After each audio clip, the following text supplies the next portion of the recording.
സുൽത്താൻ ബത്തേരി സ്വദേശി ഹേമചന്ദ്രന്റെ മരണം ആത്മഹത്യയെന്ന വാദവുമായി മുഖ്യപ്രതി നൌഷാദ്. സമൂഹ മാധ്യമത്തിലൂടെയാണ് നൌഷാദിന്റെ പ്രതികരണം. 2 മാസത്തെ വിസിറ്റിംഗ് വിസയിലാണ് ഗൾഫിലെത്തിയതെന്നും തിരിച്ചു വന്ന് പോലീസിന് മുന്നിൽ ഹാജരാകുമെന്നും നൌഷാദ് വീഡിയോയിൽ പറയുന്നു. ഹേമചന്ദ്രന്റെ മൃതദേഹം പോസ്റ്റ്മോർട്ടം നടത്തണമെന്നും നൌഷാദ് ആവശ്യപ്പെട്ടു. എന്ന ആളെ കൊലക്കേസിൽ 1-ാം പ്രതി എന്നറിയപ്പെടുന്ന നൌഷാദാണ് ഞാൻ എങ്ങോട്ട് ഒളിച്ചോടിയിട്ടുമില്ല, മുങ്ങിയിട്ടുമില്ല. ഞാനിവിടെ 2 മാസത്തെ വിസിറ്റിങ്ങിന് ജോലിക്ക് വന്നതാണ്. ഇങ്ങോട്ട് വരുന്നതും തിരിച്ചു വരുന്നതും ഒക്കെ ഞാൻ പോലീസിൽ അറിയിച്ചതാണ്. ഞാൻ വന്നു കഴിഞ്ഞാൽ ഉടനെ സറണ്ടർ ആവാൻ വേണ്ടിയിട്ടാണ് വരുന്നത്. പിന്നെ ഈ കൊലപാതകം എന്ന് പറയുന്നത് തെറ്റാണ്. ഈ വ്യക്തി ആത്മഹത്യ ചെയ്താണ്. ഹേമചന്ദ്രൻ ആത്മഹത്യ ചെയ്യുകയായിരുന്നുവെന്നാണ് കേസിലെ മുഖ്യപ്രതി നൌഷാദ് സമൂഹ മാധ്യമത്തിൽ പങ്കുവച്ച വീഡിയോയിൽ പറയുന്നത്.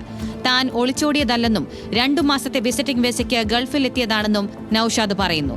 തിരിച്ചു വന്നാൽ ഉടൻ പോലീസിന് മുന്നിൽ ഹാജരാകും. നിരവധി പേർക്ക് ഹേമചന്ദ്രൻ പണം നൽകാനുണ്ടായിരുന്നു.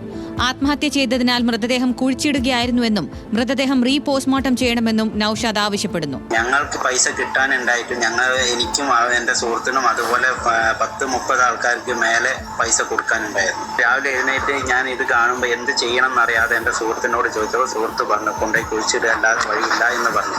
എന്നാൽ നൌഷാദിന്റെ വാദങ്ങൾ അന്വേഷണ സംഘം മുഖവിലേക്ക് എടുത്തിട്ടില്ല. പ്രാഥമിക പോസ്റ്റ്മോർട്ടം റിപ്പോർട്ടിൽ ഹേമചന്ദ്രന് മർദ്ദനമേറ്റതായി തെളിഞ്ഞിരുന്നു. അന്വേഷണം വഴിതിരിച്ചുവിടാൻ ഹേമചന്ദ്രന്റെ ഫോൺ പ്രതികൾ ഉപയോഗിച്ചതും ഗൂഢാലോചന വ്യക്തമാക്കുന്നതാണെന്ന നിഗമനത്തിലാണ് അന്വേഷണ സംഘം. ഹേമചന്ദ്രന്റെ ഫോണുകൾ ഫോറൻസിക് പരിശോധനയ്ക്ക് അയക്കും.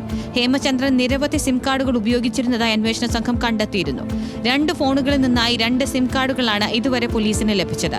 മറ്റ് സിം കാർഡുകൾ മുഖ്യപ്രതി നൌഷാദ് മാറ്റിയെന്നാണ് പോലീസിന്റെ നിഗമനം. പ്രതികൾ ഒളിപ്പിച്ച ഫോണുകൾ മൈസൂരിൽ നിന്നാണ് കണ്ടെത്തിയത്. ഈ ഫോണുകളാണ് പരിശോധനയ്ക്ക് അയക്കുക.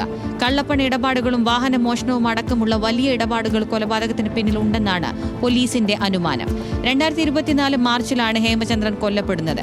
കേസിൽ സുൽത്താൻ ബത്തേരി സ്വദേശി ജ്യോതിഷ് കുമാർ, അജീഷ് BS എന്നിവരെ പോലീസ് അറസ്റ്റ് ചെയ്തിരുന്നു. ന്യൂസ് മലയാളം, കോഴിക്കോട്.